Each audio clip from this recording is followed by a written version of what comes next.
여러분, 조금 바뀌니까 더 은혜스럽죠. 우리의 삶도 조금만 바꾸면 여러분 은혜스럽게 달라집니다. 오늘 말씀은 지난 주일에 이어서 함께 나눕니다. 예수님께서는 듣는 모두에게 익숙한 밭에 씨를 뿌리는 이 농사일을 비유로 들어서 천국의 비밀을 말씀하십니다. 씨는 뭐라고 그랬어요? 천국 말씀입니다. 씨를 뿌리는 자는 말씀을 선포하는 설교자입니다. 밭은 그 말씀을 받는 자, 그 말씀을 받는 자의 마음의 상태입니다. 이 씨앗이 결실하느냐 결실하지 못하느냐는 씨를 뿌리는 자에 의해서 결정되는 것이 아닙니다. 밭의 상태, 즉 말씀을 받는 그 사람의 마음 상태에 따라 결정됩니다. 지난주에는 우리가 말씀의 능력도 말씀의 축복도 누리지 못하는 이 길가와 같은 마음의 상태, 그 사람은 어떤 사람인가 우리가 함께 은혜를 나눴어요. 미리 준비하지 않는 마음이에요. 그리고 많은 경험들로 인해서 자기 주장으로 꽉 차 있는 사람, 긴박성과 영적 민감성을 가지지 못하고 말씀을 유보해 놓는 사람, 불평, 불만, 원망, 부정적인 감정으로 가득한 마음을 가진 사람. 여러분, 이런 사람의 마음 상태, 이런 사람에게는 새들은 날아들을 수 있어요. 사탄은, 원수는 날아들을 수 있어요. 그러나 하나님의 말씀은 못 들어갑니다. 천국 말씀은 못 들어갑니다. 그러니 결실하지 못하는 거예요. 여러분, 길가와 같은 이 딱딱하게 굳은 마음은 다 갈아 엎어야 됩니다. 여러분, 지난주 이 설교를 듣고 오늘은 다 갈아 엎고 오셨어요? 네. 갈아 엎는다는 말은 뭐냐? 미리 준비하는 거예요. 길가와 같은 그 준비되지 않은 마음, 그걸 준비하는 거예요. 내 주장을 내려놓고 오늘 또 새로운 기대감으로 오는 거예요. 유보하지 말고 늘 감사하고 긍정적인 감정을 가지고 오늘도 말씀을 받는 거예요. 이게 이 길가와 같은 마음을 다 갈아엎는 상태입니다. 오늘은 이 결실하지 못한 또 다른 밭이 있지요. 흙이 얕은 돌밭과 같은 마음 상태입니다. 이 흙이 얕은 돌밭에 떨어진 씨앗이 결실하지 못하는 이유가 있어요. 어느 정도 부드러운 흙이 있기 때문에 싹은 나옵니다. 그러나 흙이 깊지 못하기 때문에 뿌리를 깊게 내릴 수가 없어요. 그래서 햇빛이 쨍쨍 내리쬐니까 타서 말라 비틀어져 죽어버렸어요. 씨앗이 뿌리를 깊게 내릴 만큼 흙이 깊지를 못했기 때문입니다. 이런 마음 상태를 가지고 말씀을 경청하는 사람은 말씀을 듣고 즉시 기쁨으로 받습니다. 싹이 나온다는 말입니다. 싹이 나온다는 것은 결실할 가능성이 있다는 말입니다. 그런데 계속적으로 양분을 공급해야 하는 흙이 깊지를 않습니다. 뿌리가 깊이 내리지를 못합니다. 오늘 이 돌밭과 같은 그 마음 상태에 씨가 뿌려졌어요. 근데 이 밭이 확연한 차이를 보이는 계기가 있습니다. 이것을 계기로 해서 전과 후가 완전히 달라져요. 전에는 말씀을 받으면 막 기쁨이 있었어요. 즐거웠어요. 근데 이것이 있은 다음에는 그냥 씨가 말라버렸어요. 싹이 말라버렸어요. 뭐예요? 이 계기가 뭐예요? 해가 돋은 전후입니다. 해가 돋은 후에는 말라 비틀어져 버렸어요. 같은 비유를 기록하고 있는 누가복음 8장에서는 특별한 문구가 있는데요. 그게 뭐냐면 습기가 없으므로. 해가 돋은 후에 그 햇빛으로 인해서 습기가 다 증발되어 버렸습니다. 흙이 별로 없습니다. 그러니 뿌리도 깊지 않습니다. 거기에다가 내리쬐는 햇빛까지 강렬하니까 습기를 다 없애버려요. 이 밭에 있는 어쩌면 있어야 될 습기, 어떻게 보면 있는 얇은 흙, 깊지 않는 뿌리, 이런 것들은 이 말씀을 들었을 때 즉시 나에게 있는 기쁨일 수 있어요. 이 밭에 내리쬐는 해는 뭘 비유할까요? 환난입니다. 박해입니다. 시련입니다. 말씀은 들은 기쁨으로 살아갑니다. 그런데 말씀대로 순종하며 살아가려 하니 환난이 있어요. 박해가 있어요. 시련이 있어요. 이런 것들이 말씀을 받았을 때 처음 그 기쁨을 빼앗아 가버리는 거예요. 환난이나 박해나 시련이 일어나니까 곧 넘어져 버려요. 햇빛이 내리쬐니까 곧 넘어져 버려요. 너무 안타깝죠. 너무 안타깝죠. 과연 돌밭과 같은 마음 상태는 어떤 자세로 말씀을 듣는 사람일까요? 첫 번째는요, 감정적인 신앙에 치우쳐 있는 사람이에요. 우리가 신앙생활을 할 때에 세 가지 영역이 있어요. 지적인 영역이 있습니다. 감성적인 영역이 있어요. 의지적인 영역이 있어요. 여러분, 말씀을 받으면서 지적으로 동의를 합니다. 여러분, 지적으로 동의를 해요. 그리고 그 깨달음에 너무 감사해요. 감정적인 동의를 하는 거죠. 그래서 이 사람은 어떻게 해요? 그 말씀을 듣고 깨닫고 즉시 기쁨으로 반응을 해요. 기쁜 마음, 열린 마음으로 복음에 귀 기울이는 사람입니다. 말씀의 기쁨, 말씀의 은혜를 아는 사람이에요. 근데 일상적인 삶으로, 일상적인 생활으로 돌아가요. 근데 거기에서는 말씀의 능력을 모르는 자예요. 왜 그럴까요? 지적으로 동의했어요. 감정적으로도 동의를 했어요. 이제 삶의 현장으로 나가는 거예요. 근데 거기에 나가서는 뭐가 필요해요? 의지가 필요하거든요. 내가 은혜 받은 대로 살아야 되겠다, 이런 의지가 약한 사람이에요. 그래서 어떻게 해요? 피그르르 시들어버리는 거죠. 두 번째로 이 사람은 피상적인 신앙생활을 하는 사람들이에요. 거기까지만, 더 이상은 안 돼, 이런 사람이에요. 여러분, 흙이 얇잖아요. 뿌리가 거기까지만. 설정해 놓은 신앙의 마지노선이 있어요. 누가요? 자신이 만든 그 마지노선. 말씀의 뿌리야, 거기까지만 들어와. 말씀의 뿌리여, 거기까지만 들어오세요. 피상적인 신앙생활을 하는 사람이에요. 신앙생활을 하나의 액세서리 정도로 생각하는 사람일 수 있어요. 썬데이맨, 처치맨. 그저 오늘 또 일요일이니까, 그저 오늘 또 교회 가는 날이니까. 껍데기는 부드럽지만 속은 아직도 깨어지지 않는 부분이 있는 사람이에요.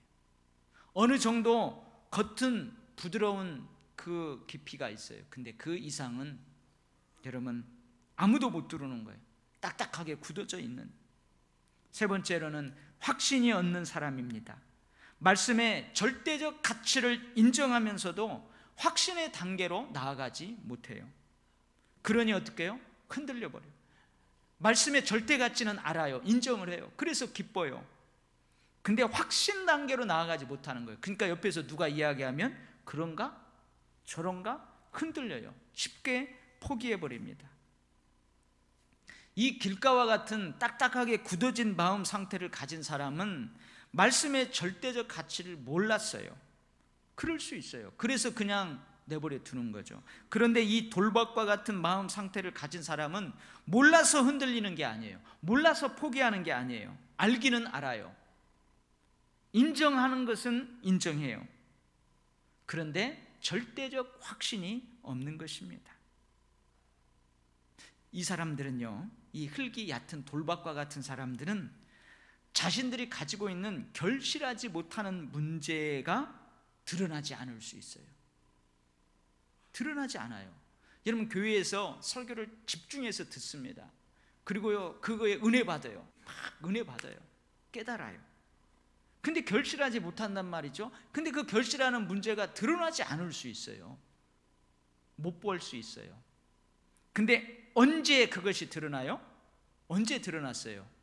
해가 돋은 다음에는 깨닫게 됩니다. 여러분, 해가 돋은 후에 이 의미를 한번 생각해 봅니다. 말씀을 듣는 자리에서 순간적인 감격이 끝나고 이제 신앙인으로서 일상적인 삶으로 돌아갑니다. 생활 속으로 들어갑니다. 그런데 말씀을 듣는 자리에서 없었던 그것들이 일상적인 삶, 일상적인 생활 속에서는 있는 거예요. 뭐가 있어요? 뭐가 있습니까? 해가 있습니다. 해가 내리쬐는 해가 있어요. 어떤 해? 박해, 박해가 있어요. 여러분, 여기서 여러분들 설교 듣는다고 누가 너는 듣지 마 하면서 여러분 박해예요? 그렇지 않아요. 근데 생활 속으로, 삶 속으로 돌아가면 거기에는 내리쬐는 해가 있어요. 박해가 있어요. 환난이 있어요. 시련이 있어요. 환난과 박해는 신앙인이 열매를 축복으로 거두기 위해서 반드시 통과해야 하는 테스트입니다. 내리쬐는 그 햇빛을 흡수해야만 합니다. 나에게 오는 환난과 박해, 그 시련을 내가 흡수해야만 합니다. 견뎌내야만 합니다. 그게 영양분이에요. 테스트를 통과하지 않는 믿음은 마치 뿌리 없는 식물과 같이 그 사람의 신앙생활에 생명력이 없어요.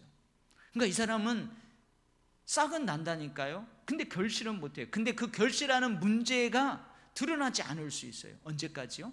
해가 돋을 때까지는. 누가복음에서는 습기가 없어서라는 표현이 나와요. 의미가 뭘까요? 모든 사람들의 일상적인 삶에서 겪는 고난은 현실입니다. 예수 믿는 사람이건 예수 믿지 않는 사람이건 삶을 살아갈 때 우리 인생의 여정 가운데 늘 고난이 있어요. 하물며 신앙을 가지고, 하물며 말씀을 가지고 순종하며 살려고 할 때 여러분, 환난과 박해는 응당 치러야 할 자연스러운 것이에요. 근데 여러분, 말씀대로 순종하는 삶을 살고자 여러분 눈물 흘려본 적이 있어요? 내가 이번 주 말씀을 들었어요. 내가 이 말씀대로 살리라 그랬는데 삶을 살다 보니까 말씀대로 못 살아요. 가슴을 치면서 여러분 말씀대로 순종하지 못해서 눈물 흘려본 적이 있습니까? 하나님의 나라와 의를 위해서 여러분 눈물 흘려본 적이 있습니까? 핏값으로 세우신 교회의 사명 때문에, 나에게 맡겨진 사명 때문에 여러분 울어본 적이 있어요? 여러분, 테스트 과정에서 흘리는 이 눈물이 바로 습기입니다. 습기. 이 습기가 있어야 돼요. 뿌리가 없다는 말은 싹에서 뿌리가 나오지 않았다는 말이 아니에요. 흙이 얕아서 씨앗에서 나온 뿌리를 깊이 내리지 못했다는 말입니다. 흙이 얕다는 말은 그 사람의 마음속 깊은 곳은 아직도 채 깨어지지 않은 완악한 상태라는 말이에요. 그 속마음은 성령에 의해서 더 부서져야 합니다. 자기가 정해놓은 그 마지노선을 성령께서 무너뜨려야 합니다. 그래야 이 사람 열매 맺을 수 있어요. 여러분, 돌밥과 같은 마음 상태를 가진 사람은 가능성이 있어요. 가능성이 있어요. 신앙 성장 과정에서 있게 되는 시련들을 잘만 극복하면 말씀의 능력을, 말씀의 축복을 열매로 거둘 수 있는 그런 사람이에요. 그러니 얼마나 안타깝습니까? 할렐루야. 세 번째로 결실하지 못하는 그 밭이 하나 있었죠. 가시던 뿔이 자라고 있는 마음 상태예요. 가시던 뿔이 자라고 있는 마음 상태. 가시던 뿔 속에 떨어진 씨앗이 결실하지 못하는 이유는 뭐예요? 여러분, 가시떨기가 거기에서 자란다는 것은 여러분 뿌리를 내리기에 흙은 충분합니다. 어느 정도 자랐어요. 씨도 자랐어요. 그러나 결실하지는 못했어요. 이 사람도. 왜 그래요? 함께 자라는 가시덤불로 인해서 이 자라나는 싹에 숨통이 막혀버린 거예요. 이걸 쉬운 말로 하자면 가시덤불과의 기싸움에서 져버렸다는 거예요. 가시덤불의 기에 눌려가지고 여러분 더 이상 자라지 못했다는 거예요. 과연 돌밭과 같은 마음 상태는 어떤 자세로 말씀을 듣는 사람일까요? 가시덤불은 뭘 상징합니까? 세상의 염려입니다. 재물의 유혹입니다. 누가복음에서는 한 가지를 더 추가하는데 세상적인 향락입니다.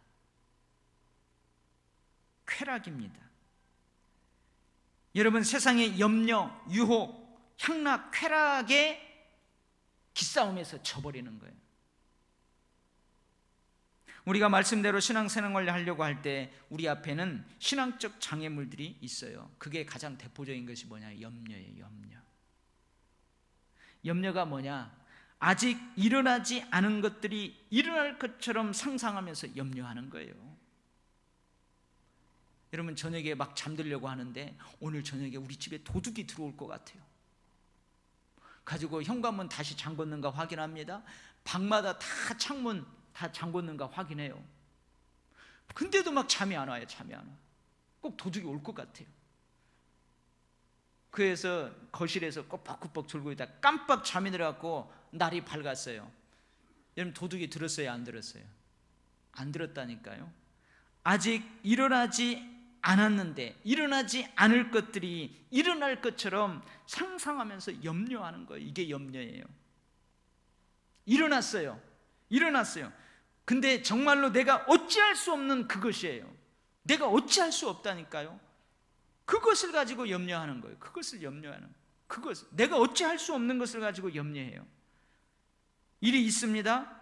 그런데 그 일은 내가 할 수 있는 거예요. 내가 하면 돼요.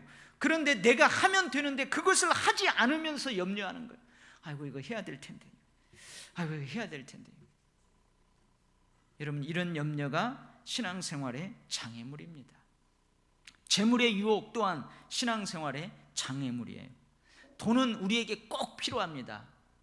돈은 우리에게 꼭 필요해요. 혹시 여기 앉아 계신 분 중에서 돈 필요 없는 분 있어요? 아니에요. 돈은 꼭 필요해요. 근데 사람들이 어떻게 생각하냐면 적당하게 가지고 있으면 못 살 것 같이 생각합니다. 적게 가지고 있으면 못 살 것 같이 생각한다니까요. 많으면 많을수록 많이 가지고 있으면 잘 살 것 같아요. 행복할 것 같아요. 돈만 있으면 뭐든지 할 수 있을 것 같습니다. 심지어 영혼의 안전까지도 보장받을 수 있을 것 같습니다. 그래서 어떻게 해요? 재물과 하나님을 저울질해 보는 거예요. 여러분, 이게 유혹입니다. 이게 유혹입니다. 돈은 꼭 필요해요. 근데 이 돈을 적당하게 적게 가지고 있으면 못 살 것 같아요. 그래서 많이 가지면 좋을 것 같고 많이 가지면 모든 걸 할 수 있을 것 같아요. 하나님이 못하는 것도 이 돈이 할 수 있을 것 같아요. 그래서 이거 저울질 해본다니까. 이게 유혹이에요. 그러다가 어느 쪽으로 넘어가요? 재물 쪽으로 이렇게 기웁니다. 이것이 재물의 유혹입니다. 사탄이 선악과를 먹으면 너도 하나님과 될 수 있다고 아담과 하와를 유혹했어요. 그래서 이 아담과 하와가 선악과하고 하나님을 저울질합니다. 이게 유혹이에요. 선악과를 따먹으면 자기들도 하나님같이 될 수 있을 것 같다고. 이게 유혹이에요. 있을 것 같아요. 그래서 어떻게 선악과 쪽으로 기울었어요. 따먹어버렸어요. 그런데 여러분, 어떻습니까? 하나님이 되었어요? 하나님과 같이 되었어요? 아니에요. 오히려 종이 되어버렸어요. 선악과의 종이 되어버렸어요. 죄의 종이 되어버렸어요. 마찬가지입니다. 재물 쪽으로 넘어가 버렸습니다. 이젠 하나님처럼 뭐든지 돈 갖고 할 수 있습니다. 돈에 얽매이지 않고, 돈이 많으니까 돈에 얽매이지 않고 내가 마음껏 뭐든지 할 수 있어요. 아, 가난한 사람 와요. 내 돈 많은데 줄게요. 교회? 도일교회? 그 돈 필요해요? 아, 나 돈 많으니까 내가 11조 헌금 할게요. 뭐 까짓 돈 많은데요. 야, 나 돈 있어. 뭐 필요해? 줘. 여러분, 마음껏 할 수 있을 것 같은 자유가 있습니다. 그런데 아닙니다. 그렇게 해요?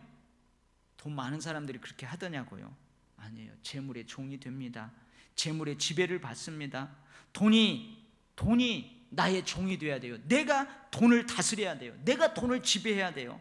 그런데 유혹에 싹 넘어오자, 재물에 대한 유혹으로 넘어가자 그 재물이 나를 지배하기 시작합니다. 돈이 나를 종으로 삼아버립니다. 세상적인 향락과 쾌락도 마찬가지예요. 여러분 돈은 꼭 필요해요. 근데 그 돈이 하나님과 자기를 저울질하게 유혹한다니까요. 가시떨기가 무성하게 자라는 땅은 거친 땅입니다. 그러나 거친 땅이지만 그 땅에서는 말씀도 자랄 수 있을 정도의 기름기가 있다는 말이에요. 여러분, 우리가 세상을 살아가는 이 세상은 그리 만만치가 않은 것이 사실입니다. 믿음으로 살아가기가 그리 호락호락하지 않습니다. 그러나 한번 살아볼 만한 세상이에요. 저들도 저렇게 잘 사는데 우리라고 못 살겠어요? 한번 살아볼 만한 세상이에요. 문제는 뭐예요? 기싸움이에요. 기싸움. 가시덤불과의 기싸움이에요. 흙이 얕은 돌밭과 같은 그런 마음에 있는, 그런 사람에게 있는 환난과 박해는 외적인 요인이에요. 여러분, 돌밭과 같은 마음에서 오는 환난과 박해와 시련은 외적인 요인이에요. 외부로부터 와요. 근데 가시덤불과 같은 마음에 있는 염려, 유혹, 쾌락, 이것은 내적인 요인이에요. 내 내면으로부터 오는 요인들이에요. 여러분, 염려를 한번 볼까요? 염려는 사람을 불안하게 합니다. 일어나지도 않을 것들인데 일어날 것이라고 생각하면서 막 염려해요. 그럼 불안해요. 불안합니다. 평안을 빼앗아가요. 잠 못 이루게 합니다. 밥맛 없어요. 그래서 어떻게 해요? 육체의 병을 가져다 줍니다. 유혹은요, 육체적 욕망을 따라 살게 해요. 욕심을 따르게 합니다. 생각, 이성을 마비시켜버려요. 염려와 유혹에 빠진 신앙인에게 하나님은 작게 보여요. 가볍게 보여요. 여러분, 이처럼 내면적인 요인들은 기싸움에서 이겨내야만 해요. 여러분, 이 이 동양 철학에서 쓰는 이 기운이라고 그러죠. 이것을 여러분 영성으로 바꾸면 돼요. 우리 신앙인들은. 여러분, 불교에도 영성이 있어요. 우리 기독교에도 영성이 있어요. 여러분, 염려에게도 그 염려가 가지고 있는 어떤 정신이 있어요. 그 염려에 가지고 있는 정신은 뭐예요? 염려의 영성이 뭐예요? 불안하게 하는 거예요. 평안을 빼앗아가는 것이 그들의 영성이에요. 가시덤불이 자라고 있기 때문에 거친 땅이라고 그랬죠. 그러나 그 땅은 기름진 땅일 수 있다는 말이에요. 좋은 땅일 수 있단 말이에요. 단지 그 땅에서 말씀의 기운을 막아버리는 영적 성장의 장애물들이 많다는 거예요. 문제는 기싸움에서 내가 밀리느냐 밀리지 않느냐, 그것입니다. 여러분, 신앙생활은 기싸움이에요. 그러면은 여러분, 기싸움에서 이기는 방법이 뭡니까? 기싸움에서 이기는 방법이 뭐예요? 저 염려라는 영성, 염려가 가지고 있는 그 영성과 내가 가지고 있는 이 영성과의 싸움에서 내가 이기는 방법은 뭐예요? 여러분, 아무것도 염려하지 말고 오직 감사함으로 너희 구할 것을 하나님께 아뢰라. 그리하면 예수 그리스도 안에 있는 그 평강이 뭘 다스린다고요? 너희 마음과 생각을 다스리리라. 여러분, 우리 내면적인 요소인 이 가시덤불과 같은 세상의 염려, 유혹, 쾌락, 이것들은요 기도로밖에 이길 수 없어요. 기싸움에서 이기는 방법은 기도입니다. 여러분, 말씀이 결실할 때까지 기도하는 것입니다. 기도로 염려, 근심, 유혹, 향락주의, 물질 만능주의적인 세속적인 가치관들, 세속적인 영성들, 여러분 그거 물리치는 거예요. 그러면 여러분 열매 맺어요. 사랑하는 성도 여러분, 여러분에게 인내가 있습니까? 여러분에게 습기가 있습니까? 눈물이 있습니까? 여러분, 기싸움에서 이길 수 있겠습니까? 일부 예배 때는 한 사람이 기싸움에서 이길 수 있겠습니까? 그랬더니 다 쳐다보다. 한번 여러분 아멘을 크게 해봅니다. 여러분, 기싸움에서 이길 수 있겠습니까? 이 기싸움에서 이긴 거예요. 여러분, 기싸움에서 이길 수 있겠습니까? 벌써 기싸움에서 진 거예요. 염려, 유혹, 쾌락에 내가 질 것이라고 미리 생각하면서 왜 쫙 죽어요? 이길 것이라고 왜 생각 안 합니까? 여러분, 기도하십시오. 여러분, 우리 모두가 말씀을 경청할 때마다 마음 상태를 좋은 땅으로 기경해서 여러분 30배, 60배, 100배의 그 축복을 결실할 수 있기를 바랍니다. 여러분 다 축정이에요. 다 결실하지 못하는 땅이에요. 근데 한 사람이 좋은 땅이잖아요. 그럼 몇 배요? 100배. 결실하지 못하는 그 사람들까지, 그 사람들의 양까지도 100배, 100배를 거두게 돼요. 여러분, 우리 도일교회 모든 성도들이 말씀을 경청할 때마다, 말씀을 읽을 때마다, 말씀을 묵상할 때마다 좋은 마음의 상태로 기경하여서 정말로 여러분 말씀의 능력, 말씀의 축복을 늘 풍성하게 결실할 수 있기를 주의 이름으로 축원합니다. 아멘. 하나님 아버지, 우리를 불쌍히 여겨 주시옵소서. 오늘 이 주시는 말씀 가슴에 새깁니다. 하나님, 테스트를 잘 통과하게 하여 주시옵소서. 테스트 과정에서 습기가 있게 하옵소서. 눈물이 있게 하여 주시옵소서. 태양이 아무리 내리친다 할지라도 그것을 흡수해버리게 하여 주시옵소서. 우리의 마지노선을 깨트리기를 원합니다. 거기까지만 내가 정해놓은 그 깊이, 거기를 깨트려 주시옵소서. 하나님, 기싸움에서 우리가 늘 승리케 하여 주시옵소서. 그래서 매 주일날마다, 매 예배 때마다, 매 시간마다 주어지는 이 하나님의 말씀의 축복과 능력을 계속적으로 세상 끝날까지 경험하며 살아가는 저희들 되게 하여 주시옵소서. 예수님 이름으로 기도하옵나이다. 아멘. 우리